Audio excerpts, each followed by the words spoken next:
Hello! Aujourd'hui, j'ai envie de parler des relations toxiques et j'avais écrit un article récemment en disant mais est-ce qu'il faut fuir les relations toxiques? C'est important là qu'on remette des bases sur ce que c'est une relation toxique. Faire les différences entre les violences conjugales, les relations toxiques. Et là, je vous parle du couple parce que c'est plutôt ce que je connais. Bien que j'ai pu rencontrer d'autres relations toxiques autour du couple, mais c'est un sujet, je pense, qui intéresse beaucoup de monde et je vous invite aussi à prendre connaissance de mon livre « Comprendre l'emprise dans les violences conjugales et donc dans le couple » parce que ça peut très vite basculer aussi vers les violences conjugales quand on est dans des relations toxiques et puis même les violences conjugales, c'est mal connu. Parce que l'image de la société, c'est qu'une femme battue vit des violences. Et en fait, c'est beaucoup plus subtil que ça. C'est pourquoi c'est important pour moi de continuer à parler du couple, des relations.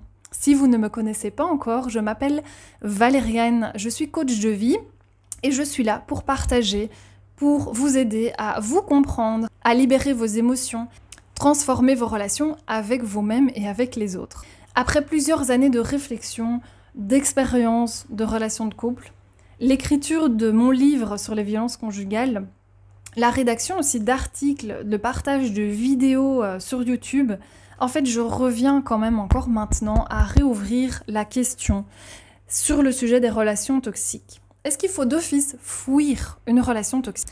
Dans cette vidéo, on va reprendre qu'est-ce qu'une relation toxique, on va revoir les red flags, donc les signes. Pourquoi certaines relations deviennent toxiques, les conséquences qu'il peut y en avoir, comment éviter et sortir d'une relation toxique.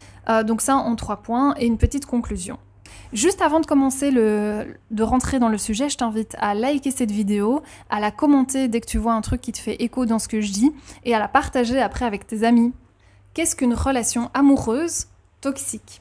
Nos comportements, qu'ils soient dits toxiques ou non, proviennent de nos pensées. Ces pensées sont issues de nos croyances. Ces croyances sont façonnées dès notre plus jeune âge. C'est super essentiel pour moi que vous compreniez ça. Chaque personne a sa propre vision du monde et donc chaque personne a une paire de lunettes différentes. Ici, je vais vous partager ma vision des choses, vous prenez ce qui est bon pour vous et vous laissez le reste. Évidemment, quand je parle des relations toxiques, ce qui se joue dans une relation, c'est valable pour le couple et c'est valable pour toutes les autres relations. Les relations toxiques ne concernent pas un genre, une origine en particulier, d'accord? Ça concerne tout le monde. Ça peut toucher tout le monde. Moi, je parle du couple homme-femme à nouveau parce que c'est ce que j'ai expérimenté, donc je ne vais pas parler de quelque chose que je ne connais pas. Une relation toxique, c'est un schéma relationnel donc où il y a des dynamiques néfastes qui s'installent au fur et à mesure. Je n'aime pas dire que la personne est toxique, mais je vais parler de relations toxiques. Très souvent, même en fait, c'est un jeu psychologique entre victime, bourreau et sauveur. Le triangle de Karpman vous dit peut-être quelque chose. Chacun tente, dans ce triangle, de se protéger de leurs propres blessures. Entendez bien ça. À l'inverse, une relation saine, parce que oui, comment reconnaître alors une relation saine? En fait, on laisse de la place à la communication et à l'accueil de l'autre, même lorsqu'il y a des comportements qui sont contrôlants. Et ça peut arriver, parce que tout le monde a des blessures, d'accord? Donc il peut y avoir une relation saine avec des conflits, des moments de contrôle, mais c'est important de bien comprendre la différence, qu'on peut être soi-même, qu'on peut être dans l'accueil de qui est l'autre et s'élever ensemble. Important, le risque zéro n'existe pas.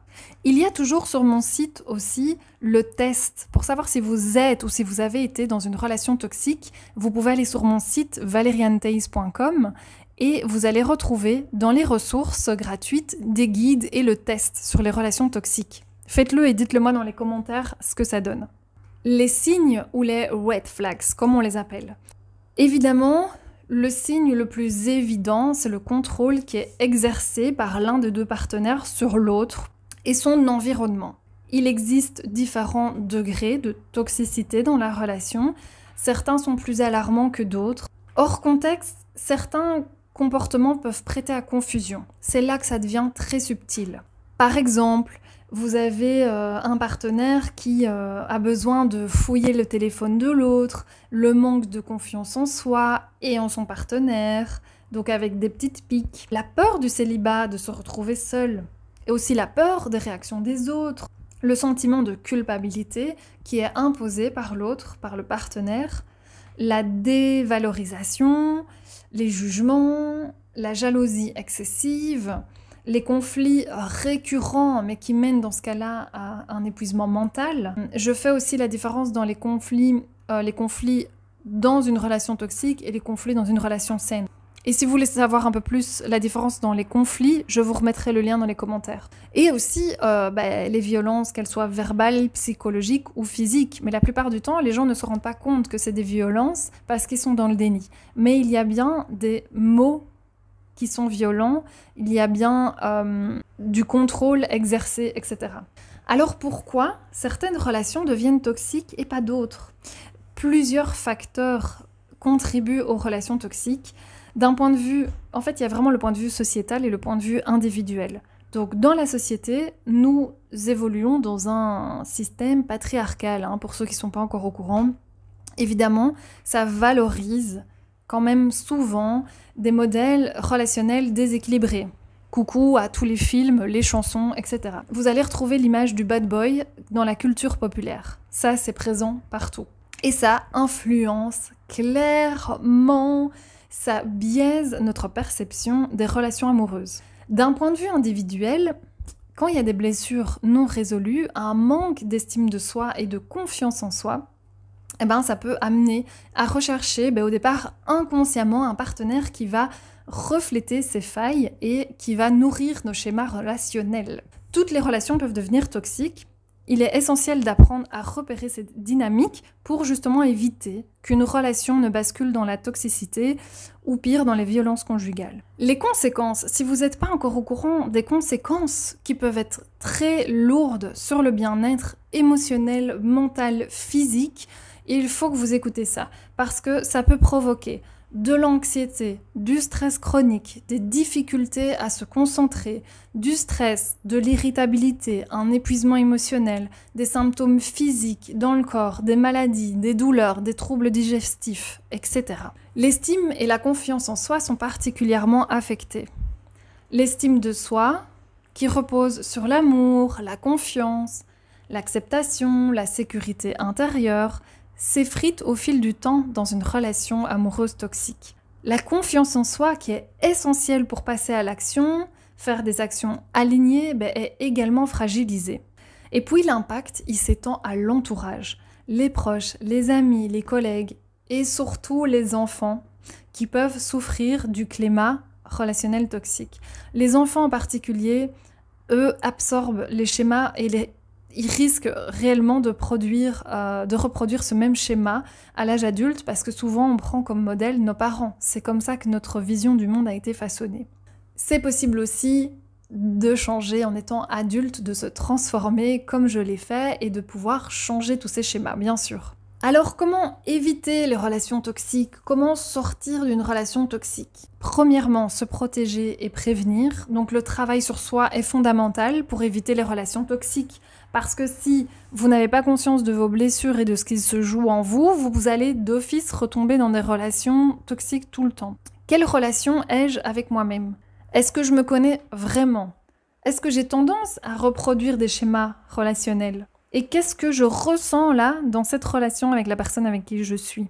Une meilleure compréhension de soi permet d'identifier plus rapidement les signaux d'alerte, poser ses limites aussi, et d'éviter les pièges de la toxicité. Deuxièmement, mettre fin à la relation. Oser demander de l'aide, c'est très important. C'est vraiment une première étape essentielle.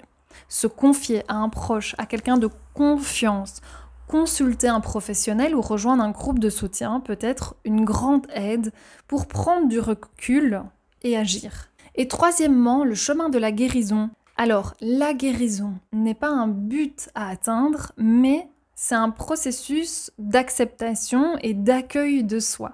Il ne s'agit pas d'effacer toutes les blessures, mais de comprendre, accueillir toutes les parties de nous et les transformer. Chacun avance à son propre rythme. Certaines personnes parviennent à se reconstruire sans thérapie, à aller faire ça même rapidement, entre guillemets, tandis que d'autres vont trouver beaucoup de soutien dans un accompagnement professionnel sur du long terme. La thérapie, à mes yeux, peut être un accélérateur de prise de conscience et de libération émotionnelle pour apprendre à s'écouter, à se connaître en étant accompagné par une personne bienveillante qui est dans son self, qui est dans la présence, qui est dans la sécurité. Et ça peut faire toute la différence pour pouvoir se réguler soi-même. Vous retrouverez aussi dans les ressources gratuites de mon site le guide gratuit « Augmenter la confiance en soi après une relation toxique ». C'est un vrai coaching que je vous offre. Vous pouvez le retrouver sur mon site valeriantheis.com et je remets le lien dans la barre de description. Petite conclusion, faut-il fuir une relation amoureuse toxique ? Avant de répondre, moi, à cette question-là, il faut que vous regardiez en vous-même. Personne d'autre ne va pouvoir répondre pour vous, ne va pouvoir prendre de décision à votre place. Si votre vie est en danger ou que vous subissez des violences, la priorité, c'est votre sécurité. Alors là, évidemment, je ne peux pas dire autre chose que oui, dès que vous le pouvez, partez dès que vous avez la force intérieure pour le faire et faites-vous aider. Mais au-delà de cette urgence, il est important de vous interroger vous-même. Avez-vous envie de rester dans cette relation ?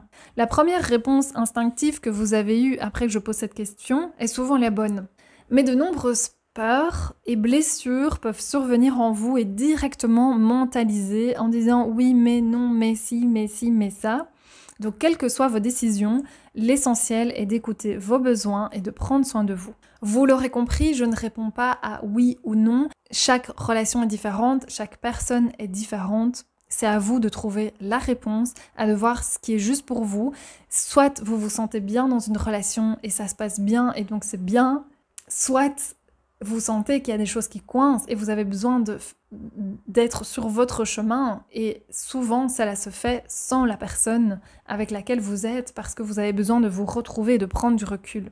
Dites-moi en commentaire si ça vous a été utile que je vous fasse cette vidéo, partagez votre expérience et puis dites-moi si vous voulez que je continue à parler de ce sujet, à développer certains points et je vous dis à très bientôt pour plein d'autres vidéos super intéressantes. Bye bye!